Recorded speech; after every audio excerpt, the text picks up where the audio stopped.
Welcome to NASA's Jet Propulsion Laboratory in Southern California. NASA's Ingenuity Mars helicopter hitched a ride to the Red Planet on the Mars 2020 Perseverance rover, which landed in Jezero Crater on February 18th. Earlier today, Ingenuity should have autonomously performed its first flight attempt on Mars. Now the team is ready to receive the data that will tell them whether we've made history with the first controlled flight on another planet. Thank you for joining us at this early hour. I'm Marina Jurica of the JPL News Office. Ingenuity is a technology demonstration, which means it is a proof of concept experiment. After years of development on Earth, the team has 1 month to test the technology on Mars. Tonight, we'll talk to a few team members and then keep our eyes on the room where the helicopter operations team will be receiving and studying their data. To assist us in that room is one of the Ingenuity helicopter engineers, Taryn Bailey, who will help guide us through the steps the helicopter team is taking to see the results of their first flight and begin the month of Ingenuity. Welcome, Taryn. Hi, Marina. Thanks so much for having me. Super excited to be here. It's flight night. Woo! Yes, it's flight night.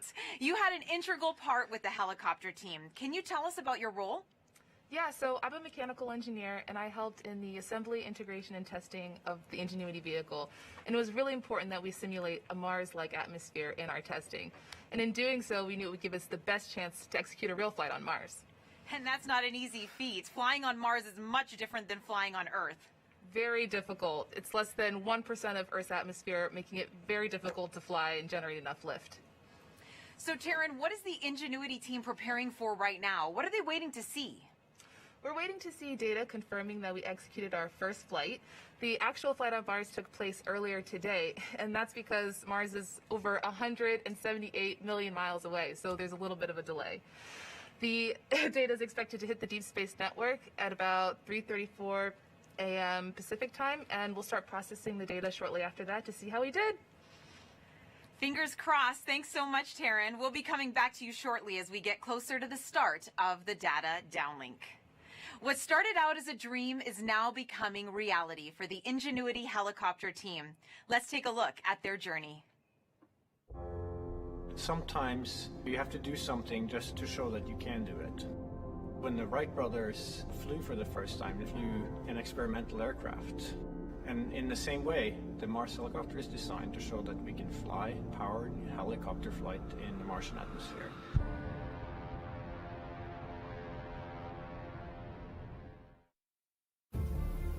From day one, this was the unwavering dream of our team, to get our helicopter launched to Mars so that we can get that opportunity to do the very first rotorcraft flight test in the actual environment of Mars. It's extremely difficult to fly at Mars because the atmosphere is so thin. Compared to Earth, at Mars it's less than 1%. So the first and foremost challenge is to make a vehicle that's light enough to be lifted. And then the second is to generate lift. The rotor system has just spin very fast. 2,000, 2,200, 2,400, 2,600. We're spinning between 2,000 and 3,000 revolutions per minute, and it takes a lot of energy. So it's that balance of a very light system, yet having enough energy that's needed to, spin the rotor so fast to lift, and on top of it, having to design in the autonomy. It has to be fully autonomous from the time it takes off to the time it lands. What we do on the ground is we plan the flights, and so we determine from here where we want the helicopter to go. Our experiment window is 30 Martian days. So we have planned up to 5 flights of incremental difficulty.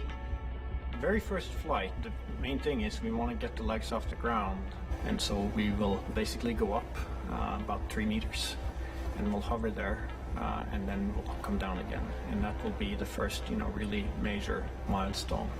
Most of our flights will be at the 3 to 5 meter height.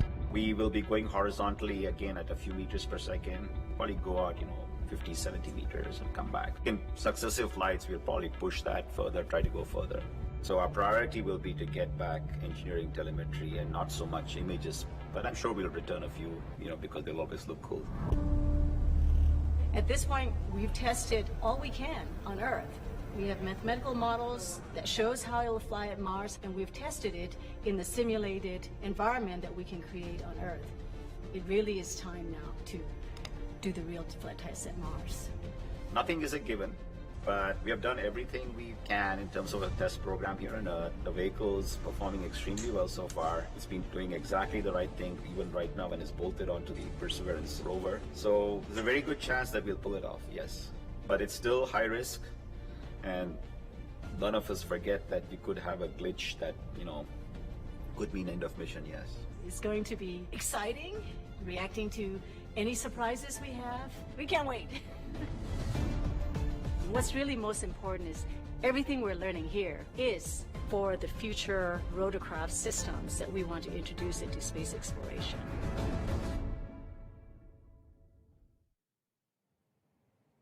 Along with your cup of coffee, you can join in on the conversation by asking the helicopter team questions at NASA JPL on all social platforms by using the hashtag #MarsHelicopter. We will get to your questions later on in the program. Mimi Ong is the project manager for Ingenuity. She joins us now as they wait for the downlink to start. Welcome, Mimi. Good morning. Hi, good morning, Marina.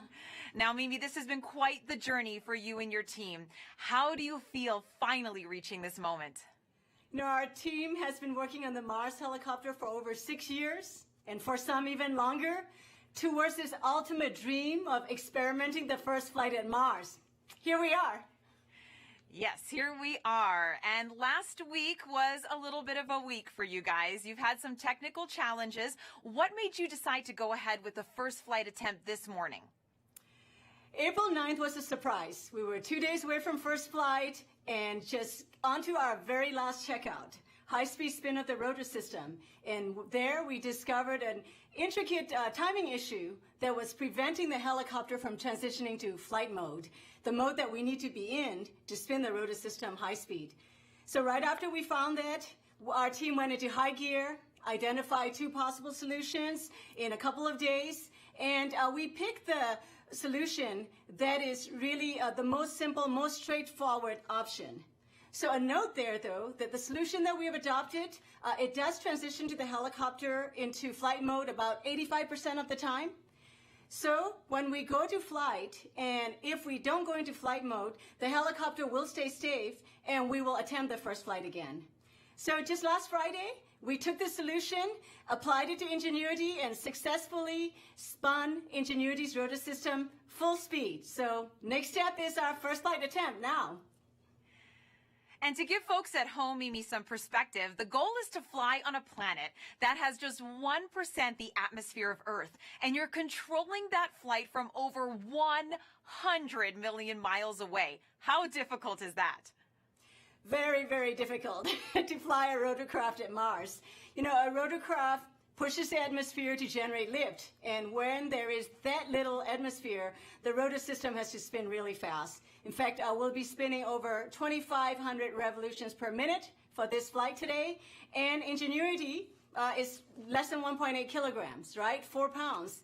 And in that 4 pounds, Ingenuity has to be able to fly in that very thin atmosphere and be able to survive and operate autonomously at Mars.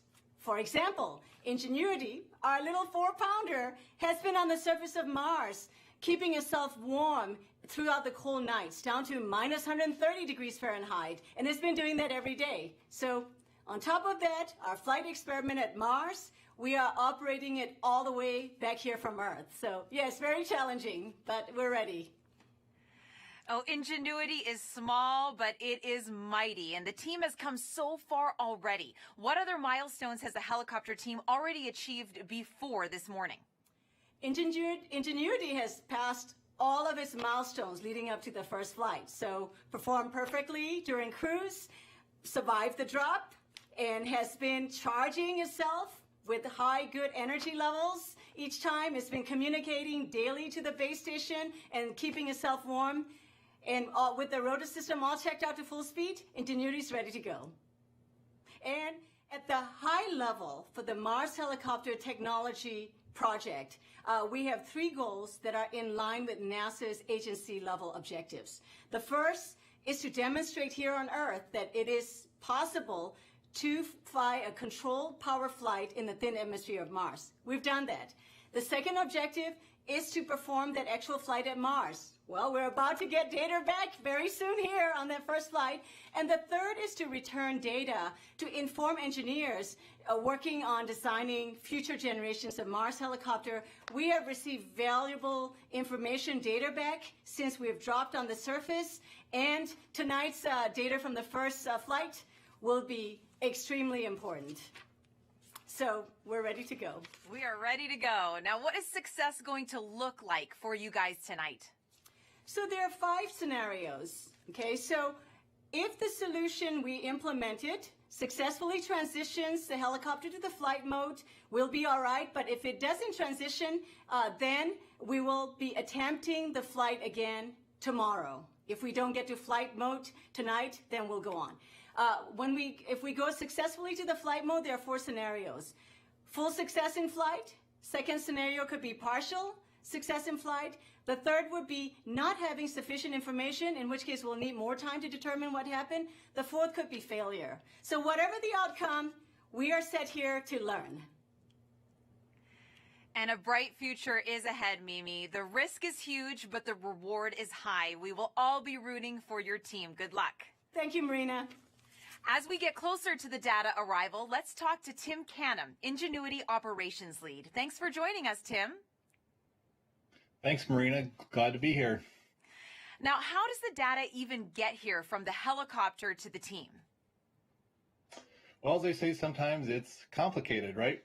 So the helicopter does not have a radio that can talk directly to Earth, so we need the help of the rover.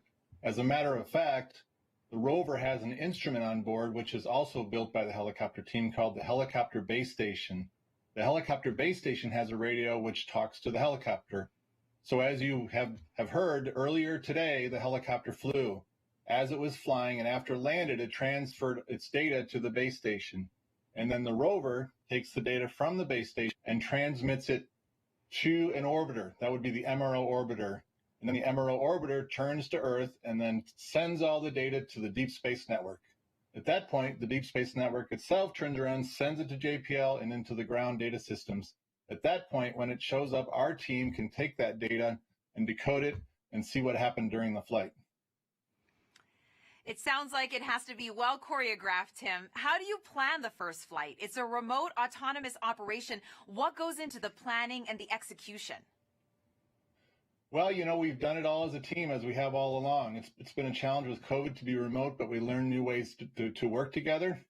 We're a small team, but we're a fast-moving team. We practiced all of these things over the course of the last year, from getting the data from the rover to decoding it to interpreting what it meant.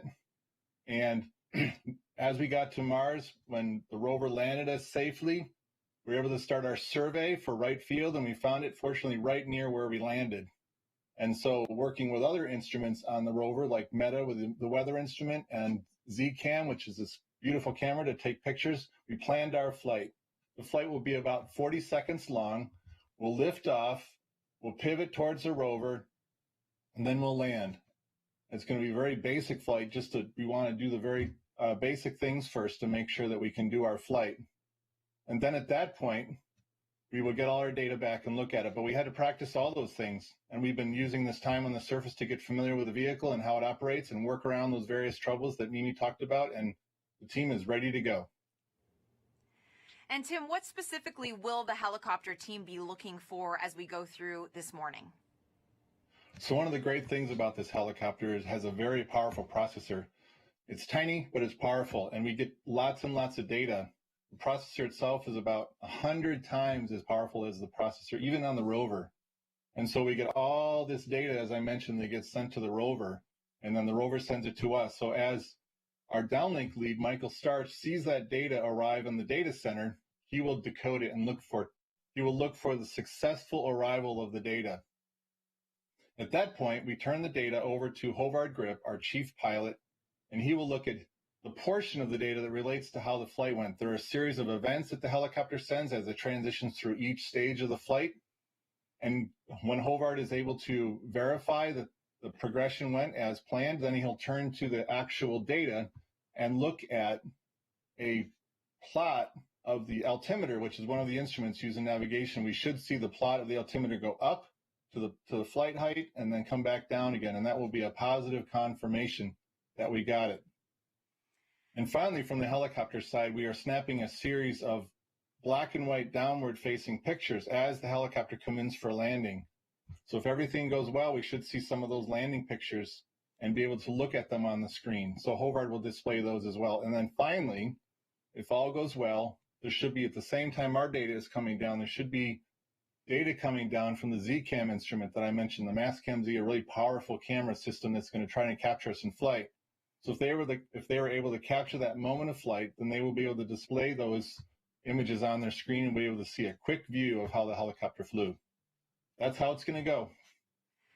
Well, Tim, we can't wait to see those photos for sure. Thank you so much, and good luck to you. Thank you. We will get back to the action in the room in just a moment. Now joining us is Associate Administrator of NASA's Science Mission Directorate, Thomas Zurbuchen, who is here at JPL for the helicopter's first test flight. Welcome, Thomas. I'm so glad to be here, Marina. Hi. Hi. Now, how important is tonight to space exploration? Oh, it's technology demonstrations are really important for all of us. You know, it's really taking a tool that we haven't been able to use and put it in the box of tools that is available for all of our missions going forward at Mars. So for me, it's really exciting personally, and for the community overall, it opens up new doors. And Thomas, why is it important to have that aerial dimension to space exploration?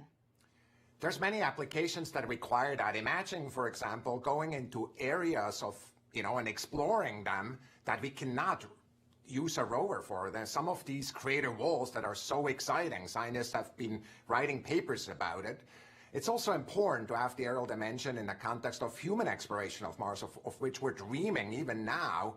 And that aerial dimension being kind of able to scout ahead is just absolutely critical. Well, thank you so much for joining us, Dr. Z. Hey, thanks. Let's check back in now with Taryn Bailey to see how things are shaping up with the team's next steps. Hey, Taryn. Hey, Marina. We're moments away from receiving that all-important data, and the anticipation is definitely building in the room. Everyone's very focused, just waiting on pins and needles, eagerly waiting for that data to arrive, and we're just preparing ourselves for what comes down. And this was such a big challenge for us to embark upon as a team, and we are such a small and close-knit team. So it's really great to be back in the room with all of my colleagues and my teammates. We're all here in support of one another. We have Bob Balaram watching, and he's been the vision behind this from the very beginning. So we have such great leadership on this team, and very excited to be here. And we're going to be hearing from a lot of people, Taryn. So can you let us know who we're going to be hearing from as we progress through the morning? Yes, so we'll first hear from our downlink lead, Michael Starch, and he's going to be the person that first lays eyes on the data. And when he receives it, he'll unpack it, he'll run through a data receival procedure, make his call-outs, and then he'll hand it over to our guidance, navigation, and control lead, also our chief pilot, Hovard Grip. He'll interpret that data and display an altimeter plot to indicate if we flew. Some other voices we'll hear on VOCA will be our Deputy Ops Lead, Teddy Zenetos, who will report on the battery status, and our Systems Engineer, Jaco Karas, who will report on the motor health. And we're going to be taking a couple of your social media questions right now as we wait for Michael to make that announcement that the data is coming in. So, Taryn, a man named Flo on Instagram asks, why did we send a helicopter to Mars in the first place? Great question. Why not? Just kidding. Sending an aerial vehicle at this stage especially, we have sent 5 rovers to Mars, and now we have an aerial dimension, which Dr. Zurbuchen pointed out that it's really important because it elevates the next stage of space exploration. And we can do more science with it. It can be a coordinated effort for future missions. It also opens the doorway for human exploration, and the helicopter can go into areas where the rover can't. So there are a lot of caves in, and the rover has to overcome a lot of obstacles on the ground that the helicopter can ideally move around. And that's why it's such a great option for putting an aerial vehicle on another planet. And as Tim mentioned, it has to be well choreographed, this flight. And so Elio on Instagram asks, why is the first flight only vertical? So every flight, we're going to build upon it. But this first flight, our mission success criteria is really to demonstrate that we can fly. And so that's why this first flight is really all about being able to demonstrate that we can fly on another planet. And so that means we'll do a 3-meter hover above the Martian surface, touch back down to signal success, and then we can advance from there. And getting back to what everyone's going to be looking at, you had mentioned that Hovard is going to be looking at a plot. What exactly is that going to look like? Is it easy to see if the flight actually took place? Yes, so his altimeter plot will indicate a peak, and we'll start off with a flat line indicating that we were grounded. Then we'll spin up and it'll have a steep incline to show that we've risen. And then at the top we'll have a dwell where we're hovering, and then another steep decline in the graph to show that we've touched down. So it should be pretty cut and dry to see that we have successfully flew. And this morning, of course, as you mentioned, the helicopter flew a few hours ago, and we're waiting to see if it did happen. But you did a whole lot of testing here on Earth before you sent Ingenuity up there. Tell me what it was like to test the helicopter and simulate that Mars environment. Absolutely. So it went just because the helicopter is the first of its kind, the testing also is very similar in that way. We had to simulate a Mars-like atmosphere by using very large thermal vacuum chambers to allow us to control the temperature and pressure so we can simulate a Mars-like atmospheric density. Then we also created a gravity offload system that compensates for the difference in gravity between Earth and Mars. In addition to that, we validated a lot of our requirements with engineering models. So these are developmental models that we made, and they went through extensive environmental and aerodynamic testing. And so they were the precursors to our flight vehicle, which is, of course, currently on Mars.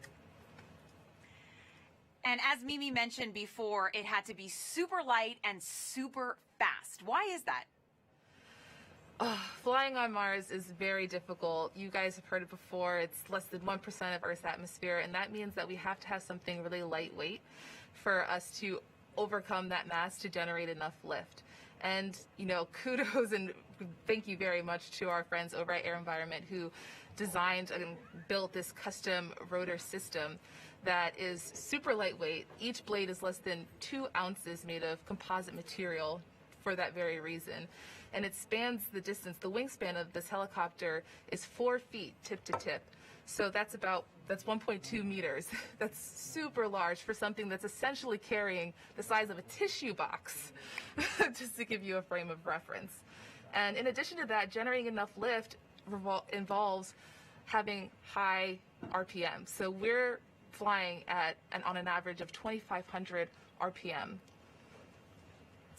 2,500 RPM. I just want everyone to sit with that for a minute, because here on Earth, helicopters go 400 to 500 RPM. So that is so much faster, Taryn. It's incredibly fast, incredibly fast. Every detail on this vehicle is made and designed for it to be the most efficient. You're beginning to see data products.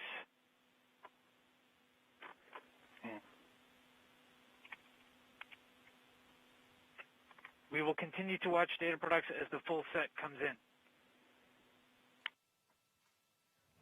All right, Taryn. Well, we just heard from Michael that they are taking a look at the data just starting to flow into the Deep Space Network antenna on Earth. What happens now that the rover has started sending that data?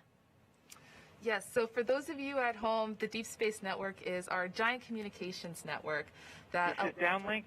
Early indications, data products look nominal. Excellent. We'll continue to wait for the full data set to arrive. In the meantime, I'll explain a little bit about the Deep Space Network, and that it's our main communications tool to talk to our Ingenuity helicopter from across our solar system. So our downlink lead just announced that data products had just started to arrive and that they look nominal, which is a good indication. While we wait for the full data set to arrive, we'll wait. I guess that's what we'll do. We'll wait in the meantime. And we'll answer another social media question along those lines. Jose on YouTube asks, how long does it take for the video signal from the helicopter to reach Earth? Sorry, can you repeat the question? Yes. How long does it take for the video signal from the helicopter to reach Earth? Yeah, so that goes into having that very long distance between Earth and us. So Tim touched on this a little earlier, and that's why we have this delay. So the helicopter flew earlier, and similarly, whenever we send data, it's the same process where there's going to be a delay of when we run the data and then when it hits Earth. So it's about 4 hours from when something is executed to when we receive it. For larger files, though, sometimes that can take longer. So it all depends. But today we'll be receiving still images of the helicopter. And I know we are eagerly anticipating those images. And we talked a little bit about this before, Taryn. We have been just floored by all the great images coming in from Perseverance, but Ingenuity has cameras as well. Absolutely. The helicopter is equipped with 2 cameras. One is our onboard navigation camera, and that's the image that we'll receive tonight. And that's going to be a black and white image that's pointed straight down at the Martian surface and will hopefully be showing us hovering above it. Our second camera is our return to Earth camera, and that's our higher resolution camera that is a color photo and shows more of the Martian horizon snapshot, the beauty shot, if you will. And then and that image will be utilized for future flight missions. And we have another great social media question here from Hing on Facebook asking, what is the biggest question this first flight will answer about aerodynamics on Mars? Well, the biggest question that we had to answer when embarking on this was, can we lift? Can we generate enough lift and fly in a Martian atmosphere? And I think this first flight will indicate that for sure, and will answer that question. And whatever we receive back will definitely give us more information moving forward, regardless of this first flight or potential other outcomes. And we've got another question on social. Waki on Twitter asks, happy flight day. Why are the blades shaped the way they are? That's a really great question. So in order to generate enough lift, each blade, I mentioned that these were custom designed, and what we call them are airfoils. And they're developed in a way so that it generates enough lift for us to fly and have enough thrust underneath of our helicopter vehicle. So they have that funky shape because of the aerodynamic elements that help it generate enough lift. And once again, reminding everybody that you guys are controlling this from over 100 million miles away here on Earth. I always try to wrap my head around that. Absolutely. It is so far away, and it's miraculous to even think that this is something that's technically already been executed earlier today. We're just kind of standing by and waiting for that data to arrive to indicate, success. Well, we are going to have minimal commentary during this time as we're going to let you enjoy this experience with the team as they go through all the data to see how Ingenuity did. So let's head to the helicopter control room.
This is downlink. Data products appear to be in. We will begin processing shortly.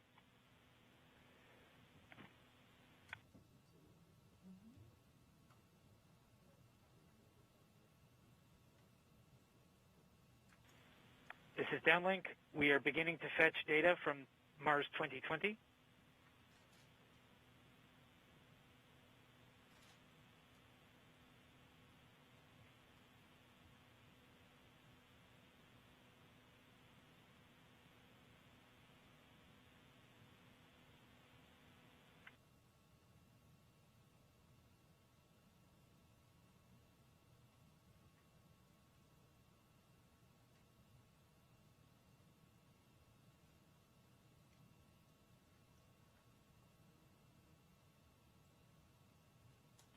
This is downlink. We have pulled in data products from Mars 2020.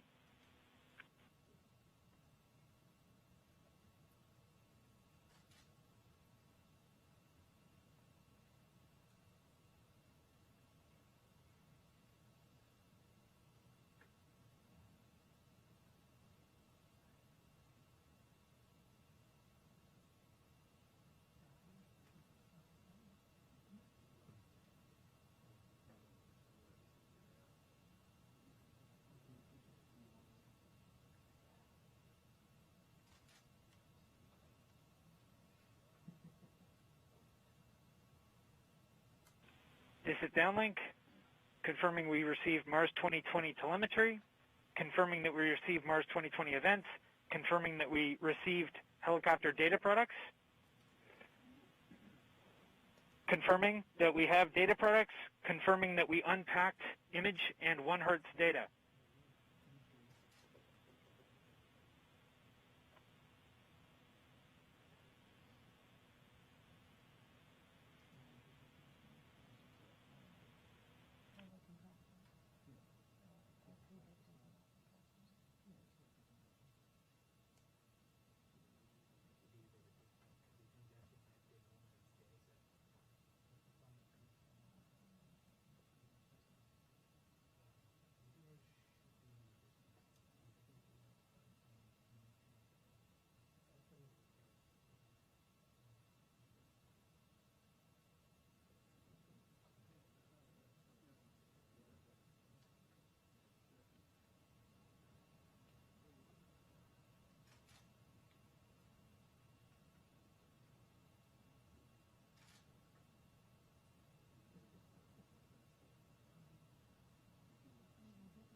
This is downlink.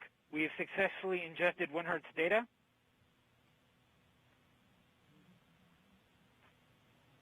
Confirming that we have helicopter data products, helicopter telemetry, helicopter events. Confirming helicopter file listing. Confirming expected boot counts.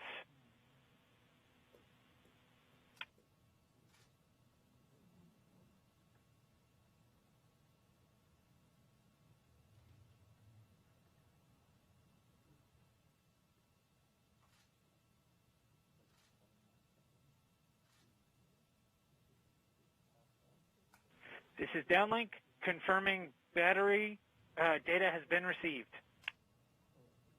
Battery data look healthy.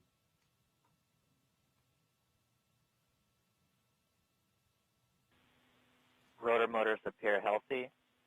Swash plate servos appear healthy. Overall actuators appear healthy.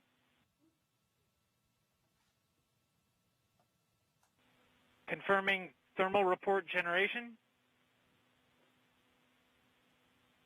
Confirming analog report generation.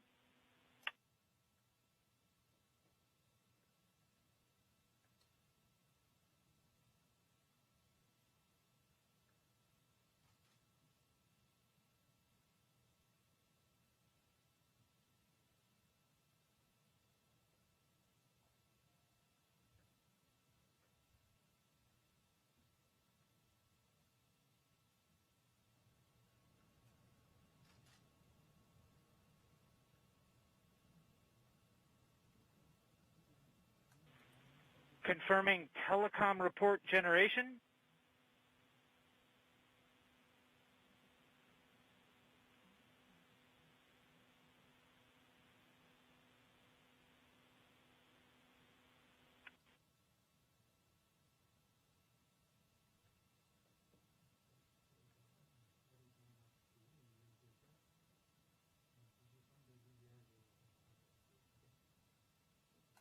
This is downlink handing off to flight control for telemetry analysis.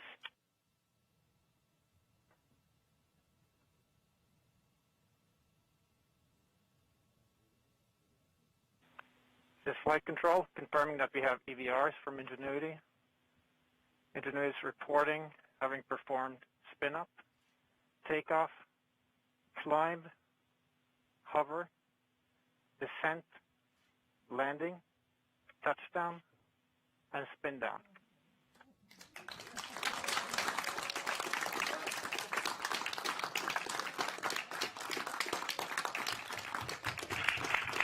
And altimeter data confirms that Ingenuity has performed its first flight, the first flight of a powered aircraft to another planet.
The Martian surface. Taryn, go ahead and repeat that. So the image we're looking at on the screen is the image from our onboard navigation camera showing us hovering above the surface of Mars. How incredible! And that's its shadow, right, Taryn? Yes, that's its shadow. So the onboard navigation camera points straight down, so we're seeing its shadow right now. I can just hear Mimi in the background. This is real. This is real. It's so amazing. Yeah, everyone's really feeling it now. So we're gonna wait for the Perseverance rover image of us.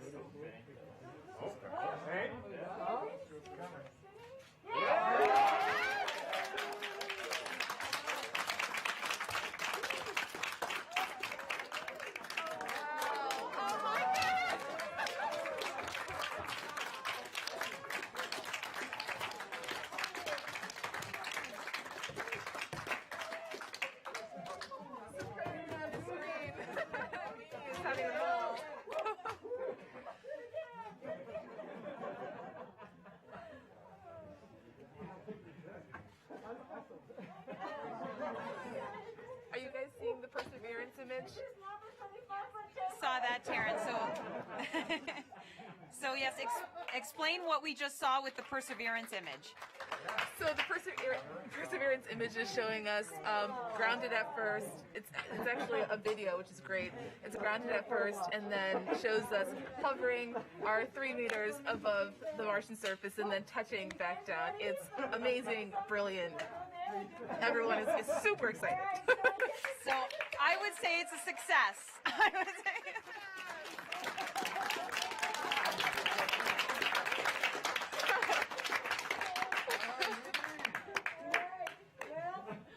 I got to tear up the contingency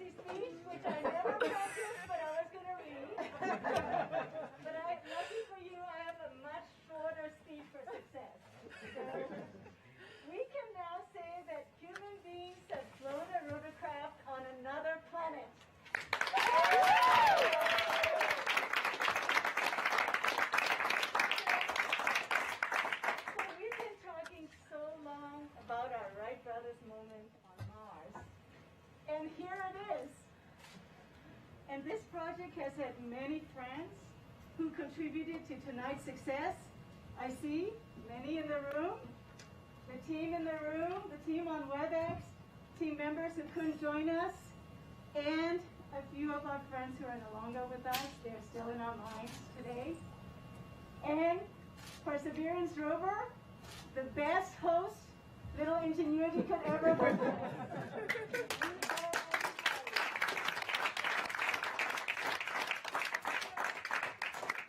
You know, history doesn't, we don't know from history what Orville and Wilbur did after their first successful flight, the Wright brothers, but I imagine the two brothers hugged each other.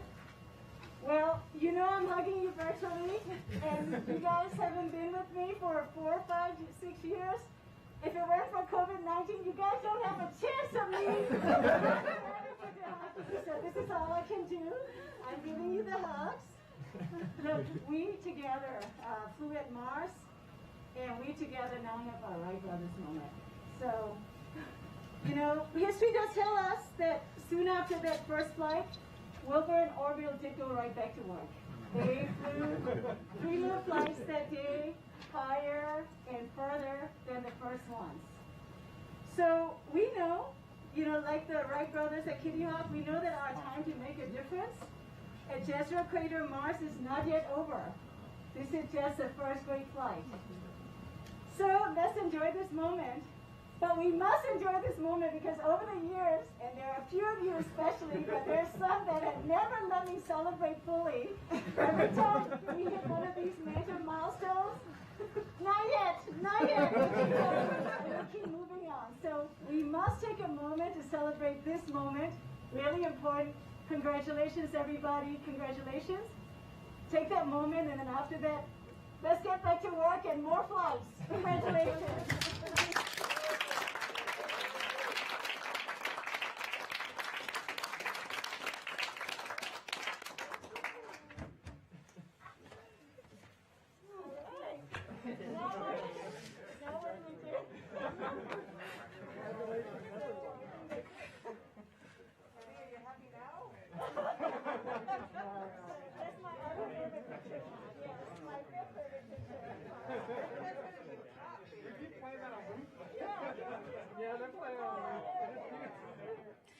Congratulations to the Ingenuity helicopter team on making history this morning. To get the latest updates on Ingenuity, follow on @NASAJPL on Facebook and Twitter. I'd like to thank everyone for joining us at this early morning hour. The journey on this month of Ingenuity continues. Join us for a news briefing later this morning at 11 a.m. Pacific Standard Time for a deeper analysis of Ingenuity's first flight and what this means for NASA. I'm Marina Jurica. Thanks for watching, and good night, and go Ingenuity!